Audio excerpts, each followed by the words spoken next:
बहुत समय पहले कैलाश पर्वत पर एक दिन भगवान गणेश ध्यान में लीन थे। चारों ओर शिव शक्ति का शांत वातावरण था। लेकिन ब्रह्मांड के पार कहीं एक अद्भुत माया लोक था, जहां माया देवी का शासन था। वही माया जो देवों और दानवों को समान रूप से भ्रम में डाल सकती थी। एक दिन माया देवी ने सोचा, क्या गणेश जैसे बुद्धिमान देवता को भी मैं अपने भ्रम में डाल सकती हूँ? और उसी विचार से उसने एक सुंदर पुष्प वाटिका बनाई, जहां हर फूल से मोहक सुगंध उठ रही थी। हर पत्ता मानो बोल रहा था, आओ देखो इस सौंदर्य को। गणेश जी ध्यान से उठे और जैसे ही उन्होंने दिव्य दृष्टि से उस लोक की झलक देखी, वहां की अद्भुत छवि ने उनके भीतर एक जिज्ञासा जगा दी।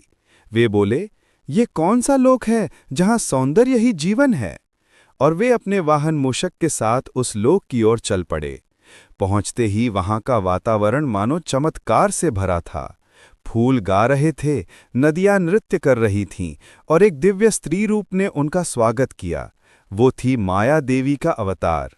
उसने कहा, स्वागत है गणेश जी, आप यहाँ तक पहुँच पाए, इसका अर्थ है कि आपकी जिज्ञासा अब आपको यहाँ का अनुभव कराएगी। गणेश जी मुस्कुराए और बोले, मैं तो बस समझना चाहता हूँ कि ये सौंदर्य, ये आकर्षण आखिर सत्य है या भ्रम?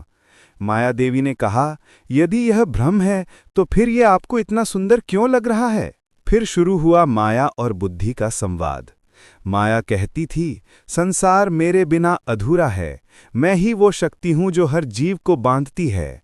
और गणेश जी कहते थे, माया तू सुंदर है परंतु सत्य से परे नहीं, मैं जानना चाहता हूं कि क्या तू मुझे भी बांध सकती है? माया मुस्कुराई और बोली, तो देखो मेरा संसार। वो अपने स्पर्श से पर्वतों को सोने का बना देती, नदियों में अमृत बहा देती और आकाश में सुगंध भर देती।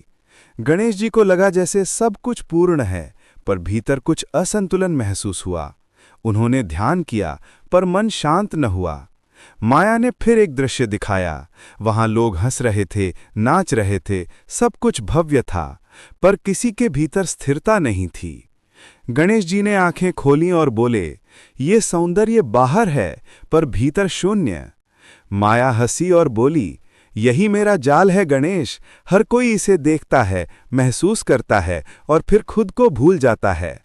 गणेश जी ने गहरी सांस ली और बोले, तो फिर देख मेरी बुद्धि की शक्ति। उन्होंने अपने मन को शिव का नाम जपते हुए भीतर स्थिर किया और जैसे ही ओम नमः शिवाय की ध्वनि उन अगर आपको पार्ट 2 देखना है तो कमेंट फॉर पार्ट 2। और हाँ, आपको वीडियो अच्छा लगा होता गणेश जी के नाम से सब्सक्राइब, लाइक, कमेंट जरूर कीजिए।